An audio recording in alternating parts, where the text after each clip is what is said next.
Dear students, आज मैं आप लोगों को सरफेस केमिस्ट्री का एक बड़ा ही इम्पॉर्टेंट टाइप का क्वेश्चन बताने वाला हूँ। Charge on colloidal particles. Colloidal particle पे कौन सा चार्ज आएगा, कैटायनिक आएगा, एनायनिक आएगा, न्यूट्रल आएगा, तो इस पे एक क्वेश्चन पूछा जाता है। मैं इसमें क्या है आपको सीधे क्वेश्चंस कैसे करने उस बारे में बताऊंगा। मैं आपसे ये डिस्कशन नहीं करूंगा कि कोई जीटा पोटेंशियल है, कोई एडजॉर्प्शन थ्योरी है। अपन सीधे बात करते हैं कि क्वेश्चंस कैसे पूछे जाते हैं। तो मैं हेडिंग लिख रहा हूं सबसे पहले, चार्ज ऑन कोलोइडल पार्टिकल।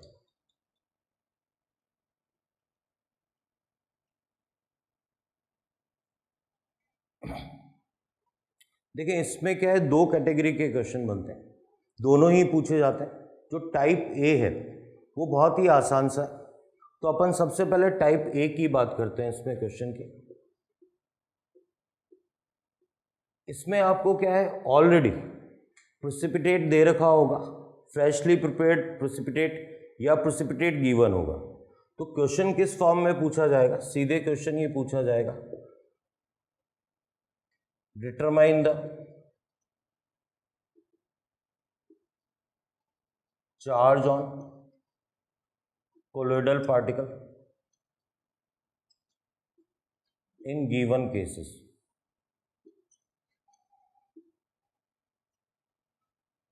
आपसे ये पूछा जाएगा कि फेरिक हाइड्रोक्साइड का, आप देखें आपको पहले से क्वेश्चन में गिवन होगा, पीपीटी गिवन है और इसमें आपको मिलाया जा रहा है FeCl3, इसका एक्वा सॉल्यूशन। अब ये अपने पास सॉल्यूशन है, कौन सा इसके अंदर कोलोइडल पार्टिकल बनेगा। बहुत ही आसान सा, जो सबसे पहला काम क्या है, आप प्रेसिपिटेट को एज इट इज लिख लें, FeOH होल थ्राइस। अब आप ये देखें, जो स्ट्रॉन्ग इलेक्ट्रोलाइट मिलाया अपन ने, इसमें और इसमें कॉमन आयन कौन सा है, तो इसमें कॉमन आयन कौन सा है, Fe+3। तो सीधे सीधे क्या ले लेंगे आप, Fe+3। आप देखें फिर ferric hydroxide as it is ले लिया। फेरिक हाइड्रोक्साइड में दो आयन्स हैं, Fe+3 एंड OH-। जो मिलाया है उसमें कॉमन आयन कौन सा हो गया, Fe+3। एग्जाम्पल से आपको बेटर समझ में आएगा। अगर आपको ये दे रखा है FeOH होल थ्राइस के पीपीटी में आपने NaOH मिलाया, तो क्या बनेगा, आप ध्यान दें। सबसे पहला काम आपने क्या किया, पीपीटी लिख लिया, ये पीपीटी लिख लिया। अब आप ये देखें, इन दोनों में कॉमन आयन कौन सा है, OH-, तो ये OH-। तो यहाँ पर जो कोलोइडल पार्टिकल, ये कोलोइडल पार्टिकल, यहाँ पर जो कोलोइडल पार्टिकल बना है वो कैटायनिक बना है और यहाँ कोलोइडल पार्टिकल कैसा बना है, एनायनिक। और आपको एग्जाम्पल से बेटर समझ में आएगा। थर्ड नंबर केस आपको दे रखा है, AgI का पीपीटी है, ये प्रेसिपिटेट गिवन है, इसमें आपको बोला गया KI मिक्स किया गया, ये एक्वस सॉल्यूशन। तो आप देखें सबसे पहला काम तो आपने AgI जो प्रेसिपिटेट था एज इट इज लिख दिया। अब कॉमन आयन कौन सा है इसके अंदर, I-, तो ये कैसा बन गया आपके पास, नेगेटिवली चार्ज कोलोइडल पार्टिकल। अगर आपको क्वेश्चन ये दे रखा है, AgI के अंदर आपको ये कहा गया इस प्रेसिपिटेट में AgNO3 का एक्वा सॉल्यूशन मिलाया गया, तो आप देखें कॉमन आयन कौन सा है इसके अंदर, AgI तो एज इट इज लिख दिया। अब कॉमन आयन कौन सा है, Ag+, तो आपके पास कैसा कोलोइडल पार्टिकल बना, कैटायनिक। और देखें आप, अगर आपको दे रखा है As2S3, इसका प्रेसिपिटेट दे रखा है और आपको बोला गया कि इसके अंदर K2S या H2S मिलाया गया, तो आप देखें कॉमन आयन कौन सा है, कॉमन आयन कौन सा है आपके पास, As2S3। प्रेसिपिटेट को तो एज इट इज लिख दिया, इसके बाद कॉमन आयन कौन सा है, S-2। तो ये कोलोइडल पार्टिकल कैसा बनेगा आपके पास, नेगेटिवली चार्ज। देखिए ये बहुत आसान सा क्वेश्चन है। जब आपको क्या गिवन है, ऑलरेडी प्रेसिपिटेट गिवन है, प्रेसिपिटेट में आपको ये बताया गया कि कोई एक्वस सॉल्यूशन मिलाया गया है, कोई एक्वस सॉल्यूशन मिलाया गया है, तो बेसिकली थ्योरी क्या है, और बेसिक थ्योरी क्या होती है, जो प्रेसिपिटेट होता है वो क्या है, प्रेफरेंशियली जो कॉमन आयन है उसको अपनी सरफेस पे क्या कर लेता है, एड्सॉर्ब। तो उसी के कारण electrical double layer, zeta potential, पर अपन उनकी बात नहीं कर रहे हैं, अपन सीधे बात कर रहे हैं कि क्वेश्चन कैसे सॉल्व करने हैं। तो टाइप ए, इसमें आपको कोई मेहनत नहीं करनी है, बहुत ही आसान सा क्वेश्चन है, इस तरीके से सॉल्व किया जाएगा। अब जो इससे भी इम्पॉर्टेंट है, टाइप बी का अपन डिस्कशन करेंगे, जिसमें आपको कैसे क्वेश्चन सॉल्व करने हैं, कुछ शुरू में थोड़े से कंपाउंड्स मेमोराइज करने पड़ेंगे, तो उन सब का अपन जिक्र करेंगे। आप देखें कैसे सॉल्व करना। अब टाइप बी की बात करते हैं, तो टाइप बी में कैसे क्वेश्चंस पूछे जाते हैं ये देखते हैं अपन। टाइप बी, देखो टाइप बी में क्वेश्चन कैसे पूछे जाते हैं ये मैं आपको बताने वाला हूँ। उससे पहले क्या है, कुछ कंपाउंड्स जिनके KSP की value, given compounds has very low value of KSP का मतलब है यहां solubility product. So these compounds easily form precipitate। तो इन कंपाउंड्स के इजीली क्या फॉर्म हो जाते हैं, प्रेसिपिटेट। आप कहेंगे सर KSP की वैल्यू या हमें कितना मेमोराइज करना है, लिमिटेड कंपाउंड्स लिख रहा हूँ इस चैप्टर के लिए, जो आपको ज़रूरत है उतने ही कंपाउंड्स आप याद करें कि ये बहुत इजीली क्या बना लेते हैं, प्रेसिपिटेट। तो जैसे पहले हाइड्रोक्साइड की बात करें तो फेरिक हाइड्रोक्साइड, इसका KSP कम होता है। एल्यूमिनियम हाइड्रोक्साइड, इसका KSP कम होता है। इजीली ये क्या बना लेते हैं, प्रेसिपिटेट। AgI है, AgBr है, AgCl है, ये क्या बना लेते हैं, इजीली प्रेसिपिटेट बना लेते हैं। और देखें आप AS2S3 है, SB2S3 है, NiS है, CuS है, तो ये भी इजीली क्या बना लेते हैं, प्रेसिपिटेट बना लेते हैं।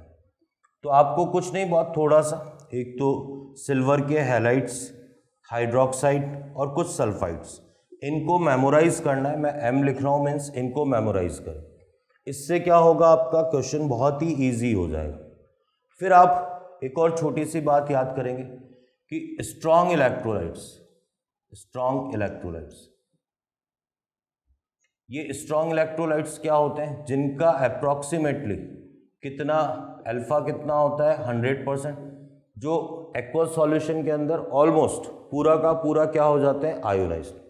तो आप इसके अंदर याद करेंगे जैसे KCl है, FeCl3 है, KNO3 है, और इम्पॉर्टेंटली AgNO3 क्या है, आयोनिक में भी ज़रूरत पड़ती है। ये किसकी तरह बिहेव करता है, स्ट्रॉन्ग इलेक्ट्रोलाइट की तरह। HCl है, H2SO4 है, ये सब क्या है, स्ट्रॉन्ग इलेक्ट्रोलाइट है।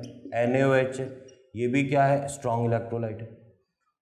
आप याद करेंगे वीक इलेक्ट्रोलाइट, एक ही है जो आपको पता भी है, वीक इलेक्ट्रोलाइट। तो इस चैप्टर में जो जरूरत पड़ रही है कि वाटर के बारे में अपने को पता है कि ये क्या है, वीक इलेक्ट्रोलाइट। अच्छा, अब अपन देखते हैं कि क्वेश्चन कैसे पूछे जाते हैं और क्वेश्चंस को कैसे सॉल्व करना है।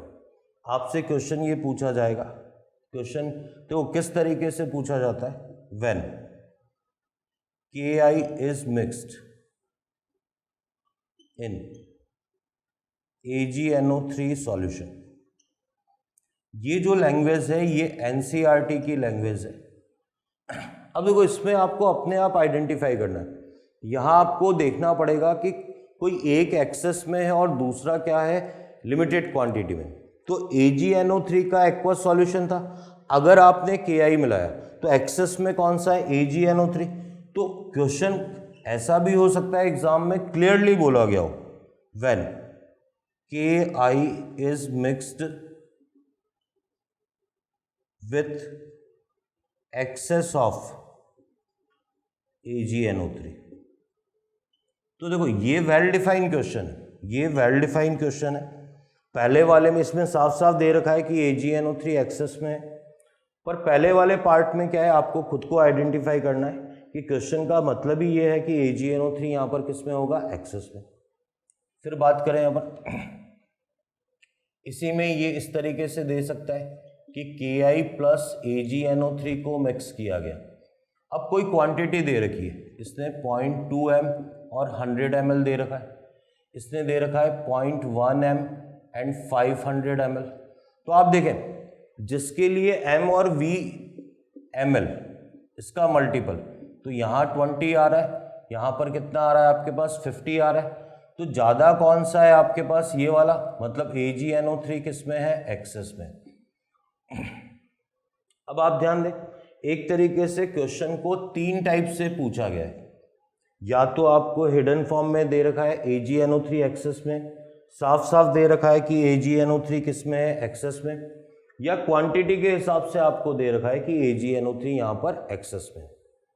अब सॉल्यूशन कैसे करेंगे आप ध्यान से देखें। आप सबसे पहले Ki प्लस AgNO3 की रिएक्शन कराएंगे। इससे क्या बनेगा आपके पास, no doubt ion exchange reaction है, दोनों आयोनिक कंपाउंड्स हैं, तो ये क्या बन जाएगा आपके पास AgI प्लस KNO3। AgNO3 आपके पास किस में है, एक्सेस में। अब आप ध्यान से सुनना, देखो अब आपको क्या है कि पहले से याद होना चाहिए। यहाँ देखें आप, AgI इसमें इजीली क्या बना लेगा, प्रेसिपिटेट। तो आप सबसे पहले यहाँ लिख लें प्रेसिपिटेट। प्रेसिपिटेट को आप PPT को सबसे पहले अलग निकाल लें, ये AgI हो गया, ये तो प्रेसिपिटेट। जैसे टाइप ए में भी अपन ने यही किया था, सबसे पहला काम क्या है, प्रेसिपिटेट को लिखना। अब आप ध्यान दें, जो लिमिटेड क्वांटिटी में वो बचा नहीं सॉल्यूशन में, AgI अपन लिख चुके हैं। अब जो रिमेनिंग 2 बचे, एक तो AgNO3 बचा है और एक KNO3, इन सब में इससे मिलता जुलता कॉमन आयन केवल कौन सा बच रहा है, Ag+। तो इसका मतलब ये क्या है, ये बनेगा और कोलोइडल पार्टिकल पे चार्ज कौन सा आएगा, प्लस आएगा। सिमिलरली अपन और क्वेश्चंस देखते हैं, उससे आपको बेटर समझ में आएगा। देखें आप, अब इसके बाद अपन सेकंड क्वेश्चन लेते हैं। सेकंड क्वेश्चन है आपके पास, AgNO3 is mixed in Ki solution। आप ध्यान दें, लैंग्वेज से पता चल रहा है कि यहाँ Ki किस में है, एक्सेस में। आपका सबसे पहला काम क्या होगा सॉल्यूशन के लिए, AgNO3 की रिएक्शन कराएं आप Ki से। Ki के नीचे मैंने लिख दिया ये एक्सेस में है, इससे क्या बनेगा आपके पास AgI। AgI का क्या बन जाएगा, प्रेसिपिटेट। साथ में क्या बनेगा आपके पास KNO3। अब सबसे पहला काम आप प्रेसिपिटेट को अलग कर लें, AgI को अलग कर लिया। इसके बाद आप जो लिमिटेड क्वांटिटी में उसको हटा दिया। अब आपके पास क्या है, Ki है, KNO3 है, कॉमन आयन कौन सा आ रहा है, I-। तो आपके पास कैसा कोलोइडल पार्टिकल बन गया, नेगेटिवली चार्ज। और बेटर समझ में आएगा। नेक्स्ट देखें आप, FeCl3 is mixed in NaOH solution। अब क्या होगा, सिमिलरली इससे पता चल रहा है आपको कि ये किसके अंदर है, एक्सेस में है। सबसे पहला काम मैंने रिएक्शन कराई FeCl3 की NaOH से, तो आपके पास क्या बनेगा, FeOH का होल थ्राइस प्लस क्या बन जाएगा आपके पास यहाँ पर NaCl। अब ध्यान दें, आपको पहले से पता होना चाहिए कि ये प्रेसिपिटेट है, ये एक्सेस में है। सबसे पहला काम आपने क्या किया, प्रेसिपिटेट को अलग कर लिया, ये तो प्रेसिपिटेट आ गया। अब मुझे पता है जो लिमिटेड क्वांटिटी में है वो हट गया, NaOH। अब आप ध्यान देंगे, NaOH और NaCl, इन दोनों में जो कॉमन आयन है, इसके साथ में जो कॉमन आयन है वो कौन सा है, OH- है।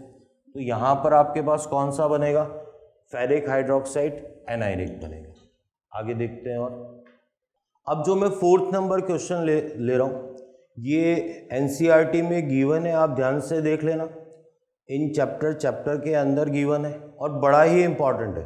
अगर आपको, बहुत ही इम्पॉर्टेंट है, अगर आपको पहले से नहीं पता होगा तो आपके गलती करने के चांसेस काफ़ी बढ़ जाएंगे। आप ध्यान दें, क्वेश्चन ये लिखा हुआ है 4th number, when FeCl3 is mixed in water। ठीक है, अब आपको बताना है कौन सा कोलोइडल पार्टिकल बनेगा। देखो जनरली स्टूडेंट क्या करता है कि सर मैंने रिएक्शन करी, FeCl3 plus water FeOH whole thrice plus HCl। उसने कहा कि सर ये एक्सेस में है, ठीक है, बिल्कुल सही बात है। प्रेसिपिटेट बन गया यहाँ पर, ये भी बिल्कुल सही बात है कि सर प्रेसिपिटेट को अलग ले लिया। अब जो कॉमन आयन है, आप ध्यान देना यहाँ पर, उसने कहा सर ये तो हट गया, कॉमन आयन इन सब में OH माइनस आया तो ये OH माइनस, नहीं ये गलत है। आपको अब समझ में आएगी बात, आप ध्यान देना। देखो वाटर अब आपके पास क्या है, वीक इलेक्ट्रोलाइट है। इसका मतलब क्या है कि एक्सेस में होने के बाद भी आपको पता है वाटर का आयोनाइजेशन 1 मोल जो मोलरिटी या 1 मोल पर लीटर है उसमें केवल H प्लस या OH माइनस आपको 10 की पावर -7 मोल्स पर लीटर मिलते हैं। इसका मतलब जो available H plus OH minus है वो बहुत कम है। OH माइनस जो आपके पास है, देखें आप, ये क्या है, बहुत लेस क्वांटिटी में है, बहुत कम क्वांटिटी में। और Fe+3 क्योंकि ये स्ट्रॉन्ग इलेक्ट्रोलाइट है, और Cl माइनस, ठीक है, ये क्या है आपके पास, इसके कंपैरिजन में ज़्यादा क्वांटिटी में होगा। तो क्या होगा, जब फेरिक हाइड्रोक्साइड बन जाएगा तो ये जो OH माइनस है, OH माइनस तो क्या हो जाएगा, ख़त्म हो जाएगा। इसका मतलब सॉल्यूशन में OH माइनस ख़त्म हो गए। मैं आसान शब्दों में लेता हूँ, मान लो 100 मॉलिक्यूल्स किसके हैं, FeCl3 के, तो टोटल Fe+3 आयंस कितने हैं आपके पास, आप ध्यान देना, टोटल कितने हैं, 100 है। वाटर एक्सेस में है लेकिन OH माइनस मान लो आपको 9 नहीं मिले, ठीक है। एक्सेस में होने के बाद भी क्योंकि आयोनाइजेशन कम है तो OH माइनस आपको 9 नहीं मिले, तो क्या होगा, 3 मॉलिक्यूल Fe+3 के खर्च होंगे और OH माइनस सारा खर्च हो जाएगा। तो एक तरीके से OH माइनस तो सारा का सारा कंज्यूम हो गया। इसका मतलब एक्सेस में Fe+3 के 97 मॉलिक्यूल्स अभी भी बचे हैं। तो आप ये ध्यान दें कि Fe यहाँ पर Fe+3 बचा रह जाएगा और ये आपके पास क्या बनेगा, Fe+3। इसीलिए अपन क्या बोलते हैं, अपने को ऐसा कहना पड़ता है, in hydrolysis of FeCl3 provide ferric hydroxide Fe+3 colloidal particle which is cationic. तो आपको पता होना चाहिए कि फेरिक क्लोराइड के हाइड्रोलाइसिस से इस तरीके से आपको फेरिक हाइड्रोक्साइड का कैटायनिक कोलोइडल पार्टिकल मिलता है।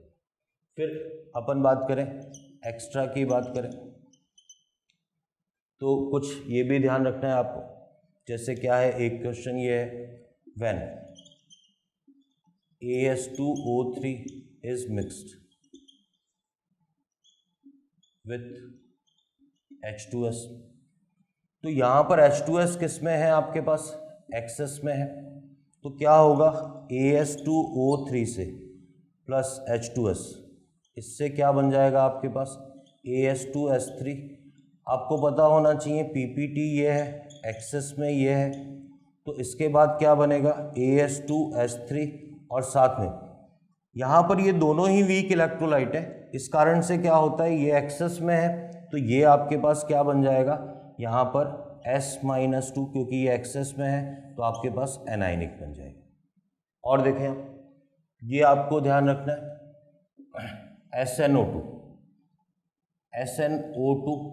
देखो ये क्या होता है, SnO2 के बारे में आपको पता होना चाहिए कि ये एम्फोटेरिक ऑक्साइड है। इसका मतलब ये होता है कि ये क्या है कि एसिड में भी डिसॉल्व हो जाता है और बेस में भी डिसॉल्व हो जाता है। तो इसके टोटल 2 केस बनते हैं। इसका पहला केस होता है when SnO2 is mixed in HCl, मतलब कौन से मीडियम की बात कर रहा है, एसिडिक मीडियम में।